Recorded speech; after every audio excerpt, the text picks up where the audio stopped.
Welcome to your X Generation Fishing Report. This is your inshore and offshore report for the week. Today I'm joined by Captain Mike. How you doing? We're missing Captain Danny, so I'm going to take you to the inshore report this week. Yeah, perfect. So what's going on offshore? Offshore is basically, it's a little slow. There's some kingfish around, some dolphin around. Cobia started showing up early this week, but... That's a good sign, because last year we didn't have a good cobia bite. Yeah, yeah. But my report is basically, if you're... I want to spend a minute talking about this. Yeah, please. If you're going bottom fishing, right now there's a lot of short muttons around, and we went bottom fishing for mutton snapper and yellowtail and stuff. And what's happening is these fish are a little bit short. Yep. And when you bring them up from the bottom, they get full of air because the atmosphere is coming up from, 80 feet, 100 feet, all the way to the surface. It's a lot of pressure change. They're bloated. And what happens is these fish can't go back down because they have air in their stomach at that point. We really should do something about making sure everybody's got vent tools around. The West Coast did it. It was highly controversial, but I hate throwing these fish back with air in their bodies and watching them get eaten by barracuda under the boat, or watching them float to the surface and become shark bait, because they're dead. Once that happens, they're not going to get to the bottom. Once they're floating on the surface, it's over. So you just killed a short fish. Wow. So yeah, the West Coast, let's touch on that. The West Coast did that, and they did that a few years back. And of course, Sea Equalizer, if you guys don't have one, check them out. They're it's a very good product. It's a well-engineered product. What it does is it's not an invasive vent on the fish. Right, you don't poke the fish. You don't poke the fish. So I'll touch on that first. So if you have you can come to X Generation here, get a used kite rod is what I would suggest. You can put an 8-ounce weight on it with a cheap Pen 4.0 and put it on the side of the boat and attach the weight. It hooks the lip of the fish, and just put the clicker on and let it out, and when it reaches the correct depth, the clip releases, fish swims away. Perfect. But even if you that's a great it's a great product. tool. So that's what on the West Coast the charter captains are required to have their product on their boat. Oh really? Yeah. It's that specific? It's for the charter and the commercial guys, they are required to have the Sea Equalizer on the boat. Wow. So it's a good thing for them, because I mean the amount of fish those charter captains catch. That's right. They're going through a lot.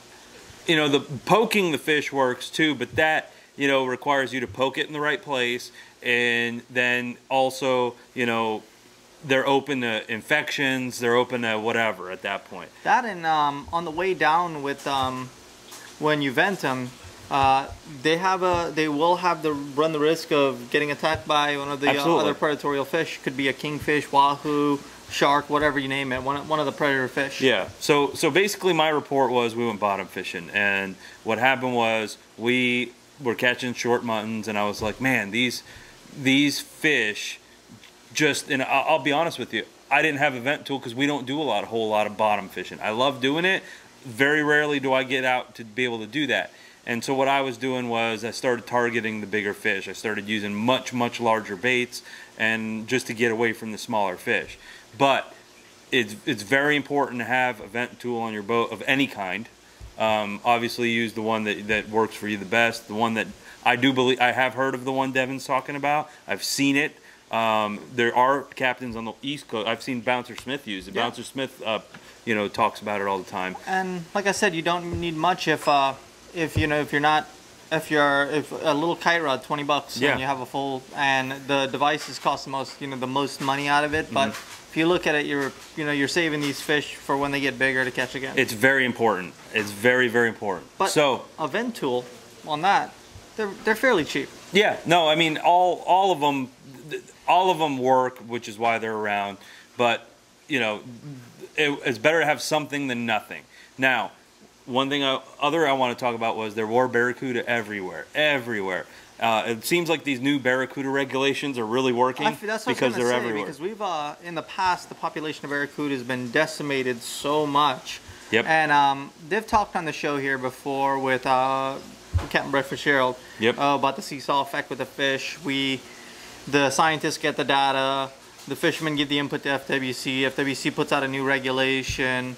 The population skyrockets, and then they got to figure out where the happy median is with that. But it's a good sign that, the ecosystem is good. You got barracuda coming back. Yeah, they were literally drifting under our boat. Every spot we went to, it's almost like they're being trained like the sharks now. They were hanging out on the bottom, on the bottom below our boat, and they were drifting with the boat, waiting for us to catch fish, and we would watch them start chasing our fish. Wow. Luckily, they only got one of our fish, but man, it was between the fish, having air in their system, in their bladders, then the barracuda. I mean, these fish just had everything going against them. So, but it was a slow weekend as far as bottom fishing went. We did some king fishing.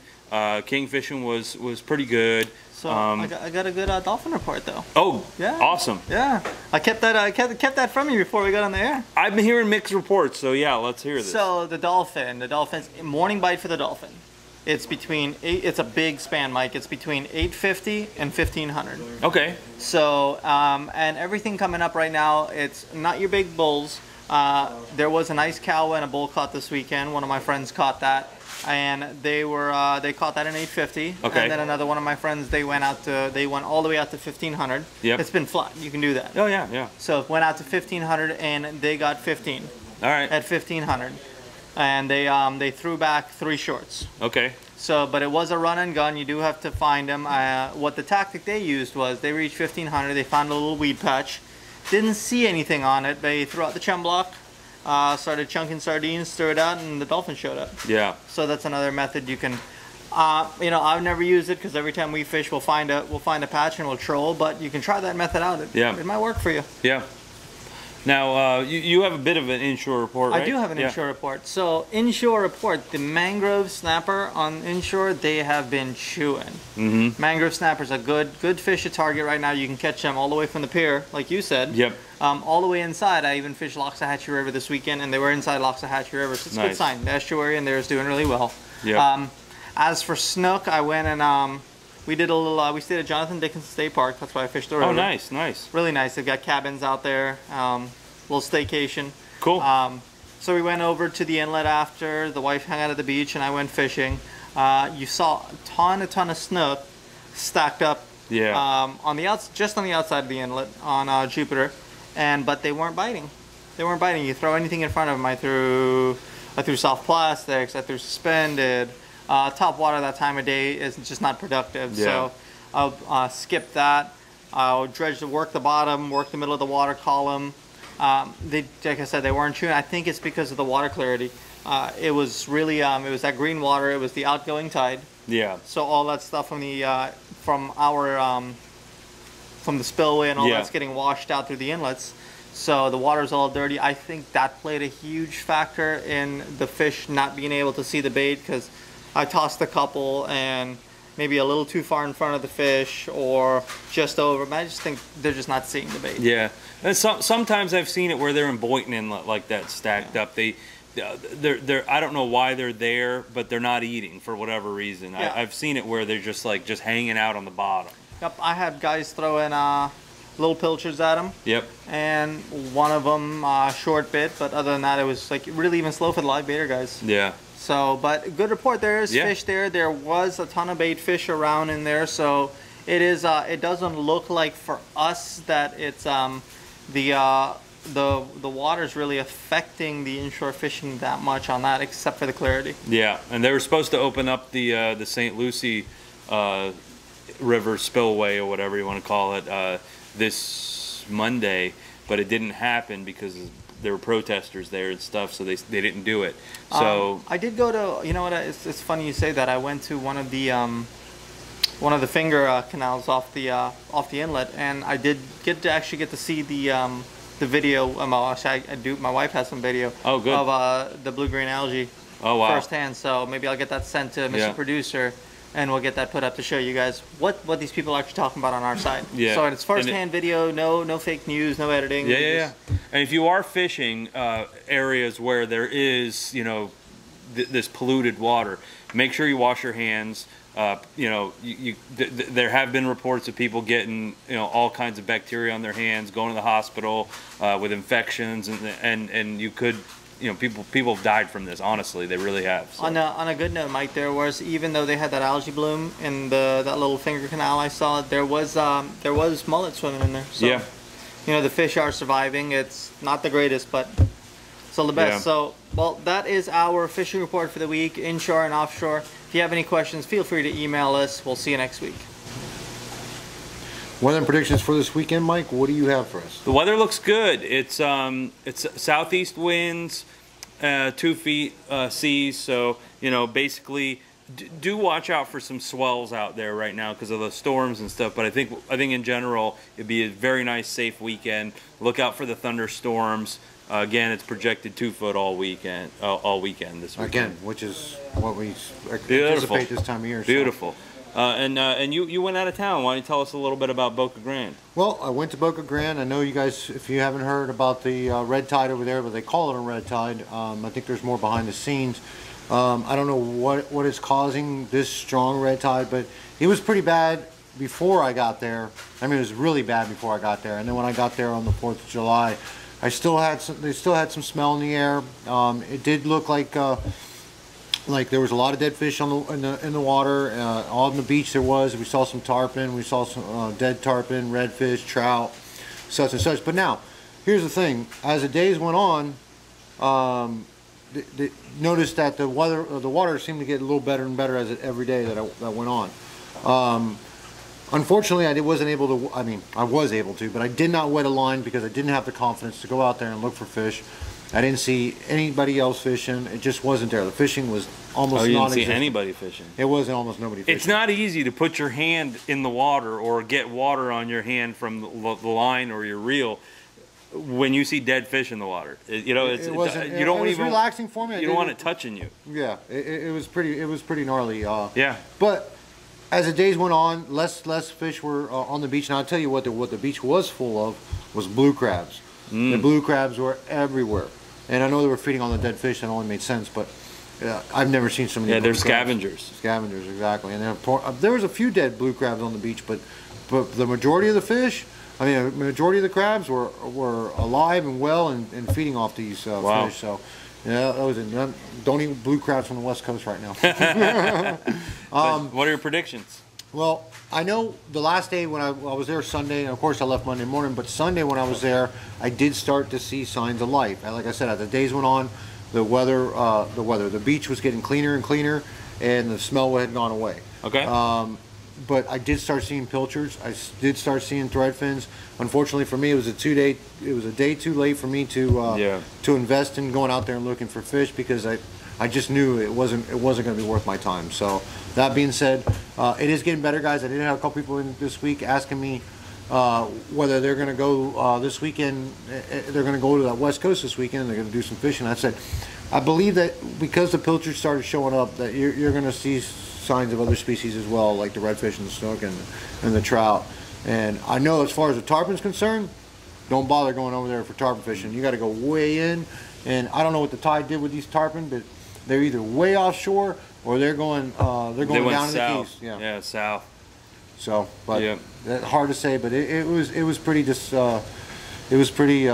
disappointing to see what I saw over there. It was not. I don't know what to say. It was pretty bad. It was pretty bad. But at least over here right now, we're starting. Like I said, at least we got some decent water here, and we're starting to see. They're starting to shut these locks down now. So. They're only opening unless it's emergency right now. They're trying to figure out what they're going to do. So the water is getting cleaner. I did hear from a lot of people that at least in our area, the water has been getting cleaner. So it's interesting to see what happens in the next month or so about this. Yeah. And hopefully we know hurricanes screw all this up. That's right. Yeah, because what happens is if a hurricane comes, everybody's going to panic, which rightfully so. Then you're going to have to open up all the locks and just let all the water out because. It's a worry. But as far as fishing goes, I do believe the dolphin will still be biting, as Devin said. I do believe the kingfish bite will be getting a little bit better as the weekend comes. I believe there will be some wahoo caught as the weekend comes. No, the wahoo's going to be right around the corner from getting hot. So I mean, it is the month of July and August is when the wahoo. There are a lot of people targeting. Some cobia are showing up, but the thing to do right now, because it doesn't happen all the time, is the night fishing for mangrove snapper are very good. Do you have any insight on where they're at roughly? Well, they're going to be in close. Yeah. You can find them in the 40-foot range. You can actually find them on the rock ledges. They're going to be inside, like Devin said earlier, inside the inlets. Under the bridges. You know, it's funny. There were some people mangrove snapper fishing over there, and they caught a few, but it wasn't really Right. in numbers. When I used to go to the Boca Grande, I used to limit out on mangrove snapper no matter which spot I went to. I didn't try to fish for them, but I could have. But it was very discouraging. Yeah. All and you can get out of the heat. It's a nighttime thing. You don't have to be out in the sun doing it. So I would say do something like that because it's a little bit different and it's happening. Right. So anyway, yeah. well, that's what our suggestions are. And we got that tournament this weekend, Big Dog Fat Cat.